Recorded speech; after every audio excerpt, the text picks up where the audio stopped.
इस बार चुनाव में कौन जीतेगा?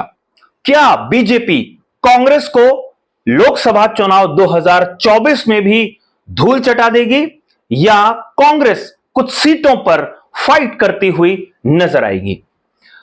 पिछले 4 चुनाव की कहानी क्या है? कितनी आसानी से बीजेपी ने कांग्रेस को धो दिया है और क्या इस बार भी बीजेपी कांग्रेस की धुलाई कर पाएगी या कांग्रेस कुछ जगह अपनी साख बचाने में कामयाब होगी?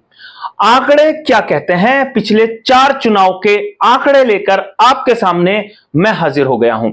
क्या लोकसभा चुनाव और विधानसभा चुनाव के आंकड़े अलग अलग तस्वीरें बयां करते हैं? और अगर तस्वीरें अलग अलग होती हैं तो फिर किसके पक्ष में कौन सा चुनाव आता हुआ नजर आता है? सारी बातें लेकर आपके सामने मैं हाजिर हो गया हूं। लेकिन आगे बढ़ूं इससे पहले आग्रह मेरा विशेष रूप से यह है कि इस रिपोर्ट को आखिर तक जरूर देखिएगा। खबर पसंद आए तो इसे लाइक और शेयर करके अपने मित्रों तक जरूर भेजिएगा। नमस्कार साथियों, मैं हूं मनमोहन भट्ट। लोकसभा चुनाव 2024 अब संपन्न होने की ओर बढ़ रहा है। चुनाव संपन्न हो चुके हैं, मतदान संपन्न हो चुका है। इंतजार सबको इस बात का है कि आखिर जीत किसकी झोली में आएगी और हार का ठीकरा किस किस के सर फोड़ा जाएगा और कौन कौन विलन किस किस पार्टी का होगा जो हार के लिए जिम्मेदार होगा, क्योंकि जीत का सेहरा तो हमेशा राजा के सर पर ही बंधता है, ठीकरा तो हार का फोड़ा जाता है। अब आज हम उत्तराखंड की कहानी लेकर आपके सामने फिर से हाजिर हो गए हैं। उत्तराखंड एक ऐसा प्रदेश जहां पर पिछले 4 चुनाव बीजेपी जोरदार तरीके से जीती है।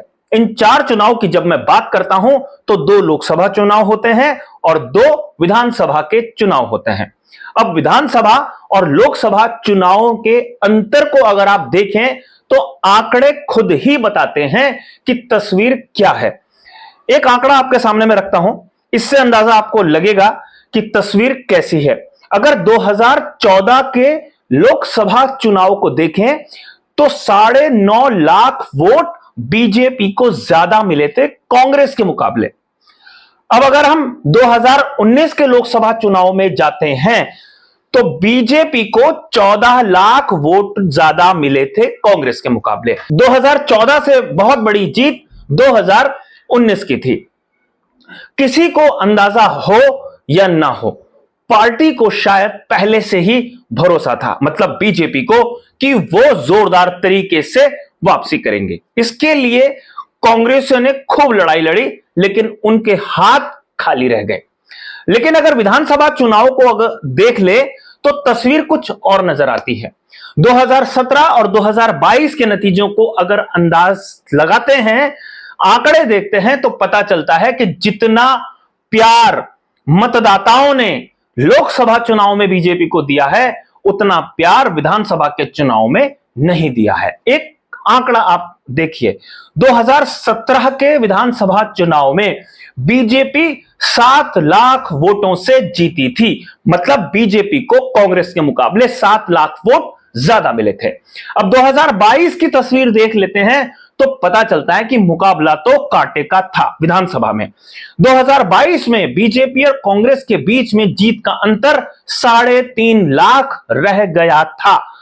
अंदाजा लगाइए, 2019 में बीजेपी 14 लाख ज्यादा वोट हासिल कर पाई थी कांग्रेस के मुकाबले और ठीक 3 साल बाद जो विधानसभा के चुनाव हुए उसमें जीत और हार का अंतर सिर्फ 3.5 लाख रह गया था। तो यह तस्वीर बताती है कि आखिर लोकसभा चुनाव में भर भर कर जनता ने बीजेपी को वोट दिया है, लेकिन विधानसभा चुनाव में मुकाबला कांटे का हो जाता है।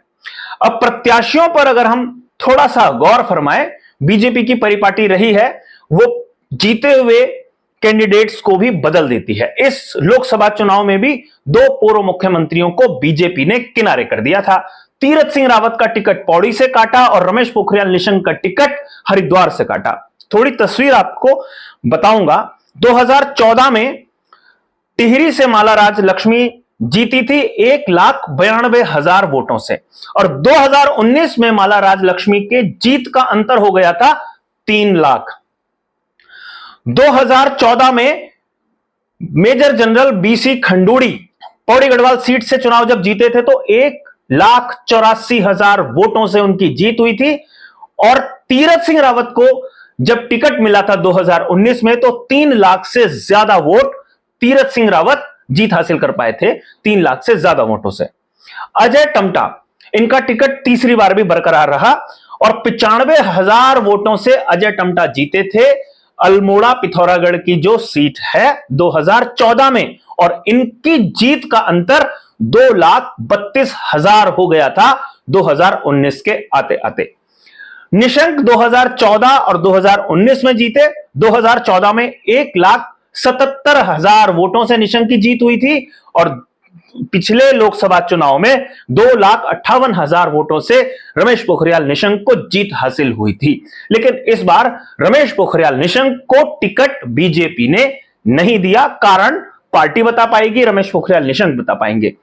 भगत सिंह कोश्यारी 2014 में जब नैनीताल उधम सिंह नगर सीट से चुनाव जीते थे तो उनकी जीत का अंतर था 2,84,000, लेकिन भगत सिंह कोश्यारी ने 2019 में चुनाव लड़ने से मना कर दिया था। उनकी जगह पर अजय भट्ट को टिकट दिया गया था। वो उस समय बीजेपी के प्रदेश अध्यक्ष थे और उनको 3.5 लाख मतों से जीत हासिल हुई थी। लगभग 3,40,000 वोटों से अजय भट्ट चुनाव जीते थे। तो अंदाजा आपको लग गया होगा कि बीजेपी ने लोकसभा चुनाव में विधानसभा चुनाव के मुकाबले बहुत बेहतर प्रदर्शन किया।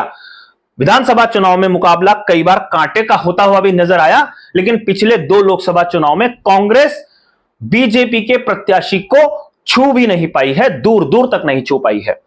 इस बार किस सीट पर मुकाबला होगा? क्या इस बार 5 लोकसभा सीट बीजेपी उतनी ही आसानी से जीत जाएगी जितनी आसानी से 2014 और 2019 में जीती, या कांग्रेस कुछ हद तक लगाम लगाने में कामयाब होगी?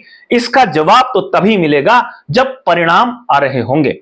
लेकिन यहां पर मामला बड़ा दिलचस्प होता हुआ नजर आ रहा है, क्योंकि हर जगह यही बात हो रही है कि अब चुनाव संपन्न हो चुके हैं और जो भी जीतेगा उसके सर पे ताज रखा जाएगा, उसके ऊपर फूलों की वर्षा हो सकती है। लेकिन एक बात यहां पर स्पष्ट है, 4 पूर्व मुख्यमंत्री इस चुनाव में, पूर्व मुख्यमंत्रियों का भविष्य इस चुनाव में दांव पर लगा हुआ है। देखिए, 2 पूर्व मुख्यमंत्री तो सीधा सीधा चुनावी मैदान में है।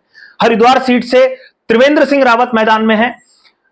हरिद्वार सीट से हरीश रावत सीधे मैदान में तो नहीं है, लेकिन उनका बेटा वीरेंद्र सिंह रावत मैदान में है। यानी 2 पूर्व मुख्यमंत्री हरिद्वार सीट पर अपना दमखम दिखा रहे हैं। जो जीतेगा उसकी हैसियत अपनी पार्टी के भीतर बढ़ जाएगी, और जो हारेगा वो अपनी पार्टी में या उत्तराखंड की राजनीति में हाशिए पर निश्चित रूप से चला जाएगा।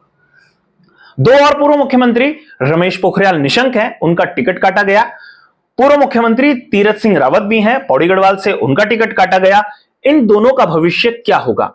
क्या अगर पार्टी फिर से सत्ता में वापसी कर जाती है तीसरी बार, तो इन दोनों लोगों का पुनर्वास कहीं दूसरी जगह किया जाएगा? यह एक ऐसा सवाल है जिसे छोड़ दिया गया है और राजनीतिक गलियारों में इसकी चर्चा होती है। यह तो तब होगा पुनर्वास जब बीजेपी सरकार बनाने में कामयाब हो जाएगी। अगर बीजेपी सत्ता से बाहर हो गई तो इन दोनों का राजनीतिक भविष्य अधर में लटक सकता है।